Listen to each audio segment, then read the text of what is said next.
is not a part of us. Because to say Islam is a part of me is illogical, because a part means a section or division of the whole, and Islam is a whole and complete way of life. This means that my soul is the whole, and it is only occupied by a little part of Islam. That doesn't make sense. Some people say that, oh, when I come to the masjid, then I'll be a practicing Muslim. But then when I go to school or when I go to work, I'll do whatever I want to do. And this contradicts being a Muslim, because the submission isn't there. But to say that we are a part of Islam is the correct statement, because we are individuals creating one whole ummah. And when you put us together as little parts, we create one whole Islam. And we need to be full-time Muslims in this religion. Not in a sense of just 40 hours a week, but 24 hours and 7 days a week. And if we claim to be Muslim, we must be ready for the kinds of tests Allah sends us. It wouldn't make sense for a Muslim to call himself a Muslim who doesn't pass any of the tests Allah sends him. For example, if I wanted to become a doctor, I would first need to go to a college in order for them to test me to see if I'm capable of becoming that profession. Throughout the semester, the college would put me through tests to see if I'm able. And also, if I'm applying at a job, like at a hospital, and I say I need a job, would the hospital just give it to me at face value? They would say, where is your credentials?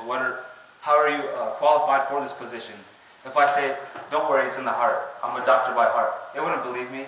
I would have to show them my transcripts and my degrees and my certificates, all the tests that I've passed. Similarly, Allah is testing us the same way. He says, do the believers not think that they will be tested? Allah will show us our grades in the hereafter. And we need to be ready for the kinds of tests Allah sends us. The Sahabas were so firm in their belief that nothing would take them off track.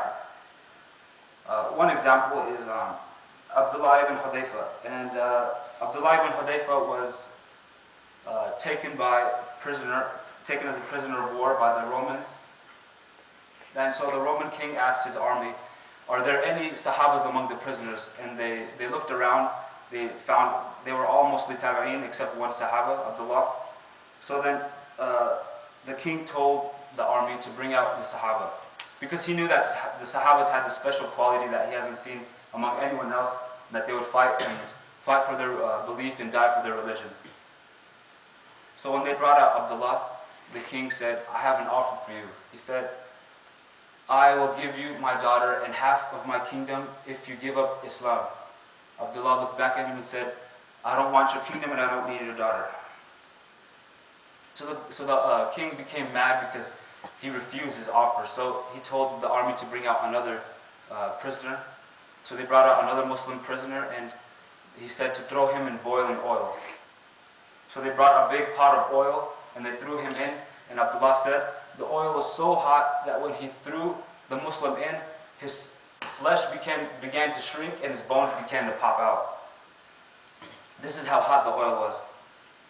So then the king looked at Abdullah and he said, this is what I'm going to do to you. So Abdullah said, go ahead.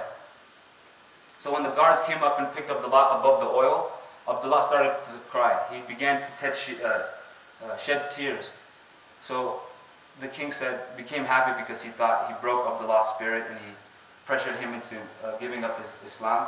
So the king told him, why are you crying? He said, I didn't cry for the reason you think I cried. I cried because I felt so sorry that I only have one life to give to Allah, and I wish I had 99 souls so you could burn them one after another for the sake of Allah. That's why I cried.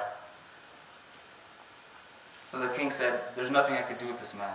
So he gave him another offer. He said, if you come up and kiss me on the forehead, I will release all the Muslim prisoners and you can go back to Medina. So Abdullah thought about it. He said, there's nothing wrong with this. It's halal. So he went up and he kissed him on the forehead, and the king released all the prisoners. So then they went back to Medina, and Umar bin Khattab, he was the Khalifa at the time, and he heard about the story. And he was amazed. So he went up to him and kissed him on the forehead and told all the rest of the Muslims to do the same. This is how the Sahabas were tested. Our lives are so much easier than Sahabas. Allah gives us so much easier tests in our lives. When Allah tells us to lower our gazes, how many of us pass? When Allah tells us to pray 5 times a day, how many of us pass? When Allah tells us to wear hijab, how many of us pass? Well, not for us, because it's just the women, but it's just an example. And when Allah tells us to not backbite each other, how many of us pass? We need to take this religion seriously.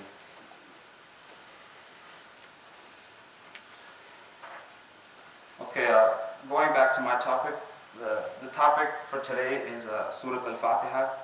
And the reason I chose this surah is because we say 17 times in our Farz prayers and 12 times in our Sunnah prayers.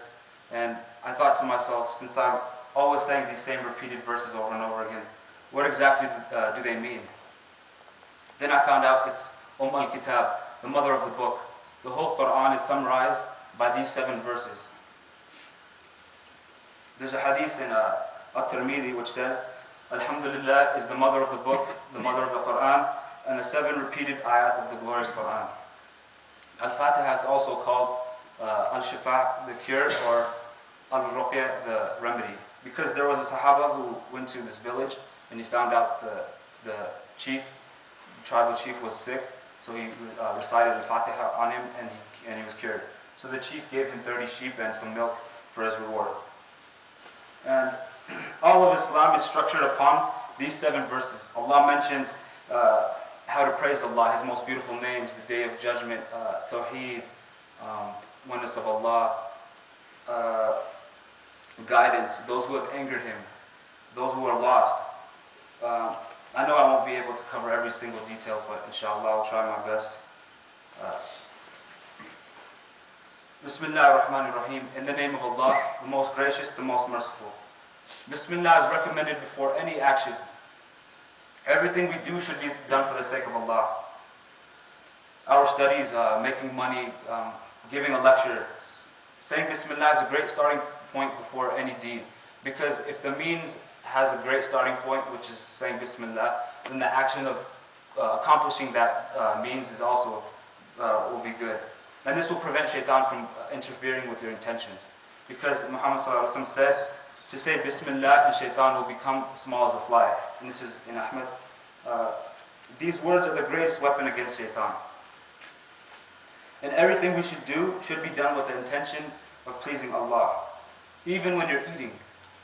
Muhammad ﷺ said, say Bismillah, eat with your right hand, and eat what is close to you. Because if you're not eating for the sake of Allah, then who are you eating for? Your stomach or your desires? Your desires will never be fulfilled. They will always be asking for more. And we see again that Islam is a complete way of life, even teaching us how to eat. Now you see people filling up their plates and reaching across the table and getting more, and at the end not able to finish, so they just throw it all away.